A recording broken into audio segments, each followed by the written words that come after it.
Beach FM, locals talking to locals. Beach FM, great to welcome back Mayor of Horowhenua, Bernie Wanden. Good morning to you, Bernie. Good morning, John, and to your listeners. I believe that we're heading towards a little bit more normal. I think it's a Monday or sometime next week, we could be in level 1. But I've got a feeling that for people such as you and the people who are pulling together your various plans, we're not going to go back to the normal we used to know, that things have changed radically. Yes and no, John. I think, we're probably around here looking forward to getting back to something that almost resembles what we had pre-COVID. Look, we've been extremely fortunate around this part of the district that, we haven't been affected quite as much as some. And look, as I keep telling people, I'm optimistic in terms of the future and that our recovery will not be as long or as deep as some others. And we know that, with the challenges that we have with our growth, it's not abating. The momentum is carrying on. And so we've got to be very aware of that sort of problem that we have, although it's a nice problem to have.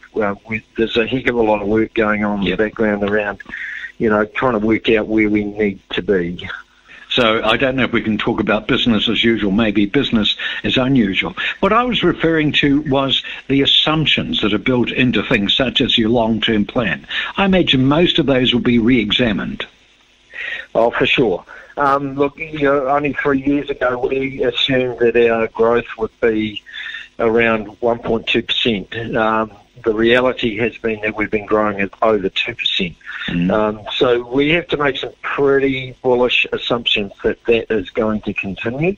But also that impacts on all sorts of things. What do we do with our amenities? What do we do with our infrastructure? What do we do with our roading? There's all sorts of things like shared pathways. Are our pools going to be big enough to be able to cope with this? Where do we see the areas of growth?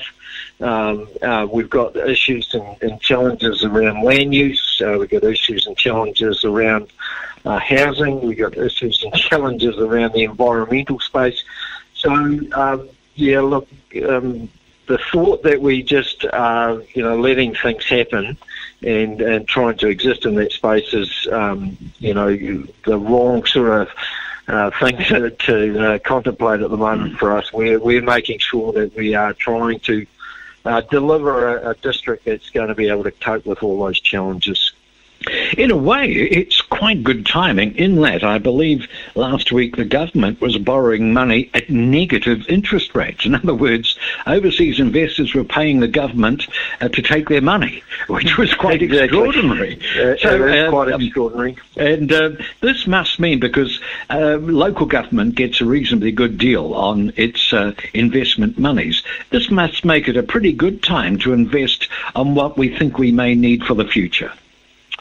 It is. Look, and we have to get over the reality that debt is not a bad thing at the moment. And as we've seen for the nation, we are borrowing a huge amount of money, but that is probably, we have to keep investing in our future. So if we don't borrow that money, then we're going to either stand still or go backwards. And as we've seen around the rest of the country, if you don't invest in the infrastructure and make it happen, then it's only going to cost you more later down the line.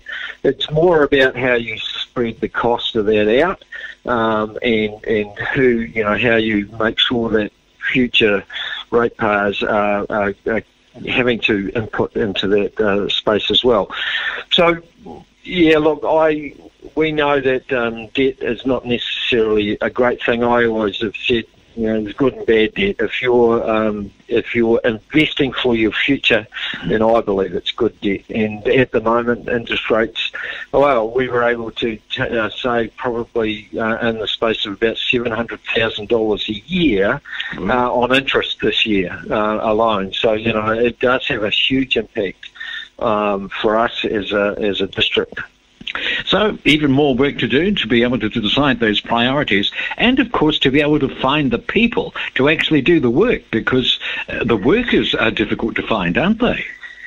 That is a challenge, definitely, and there is a lots of investment and capacity needed for a great number of projects around. You know, you only think of the expressways south of our district, and also what's they're going to be starting the new Gorge Road early next year.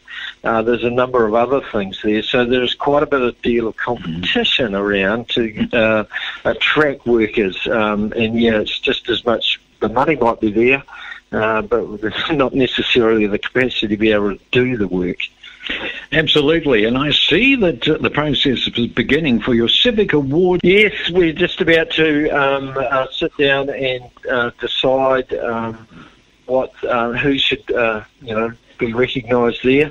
And look, I really enjoy these awards. It's great to be able to acknowledge and thank those that have given so many years of voluntary service, most of it, and is always in the background, understated, and doesn't get the sort of respect and recognition that they deserve. So the Civic Awards have been a great facility to be able to actually acknowledge those people.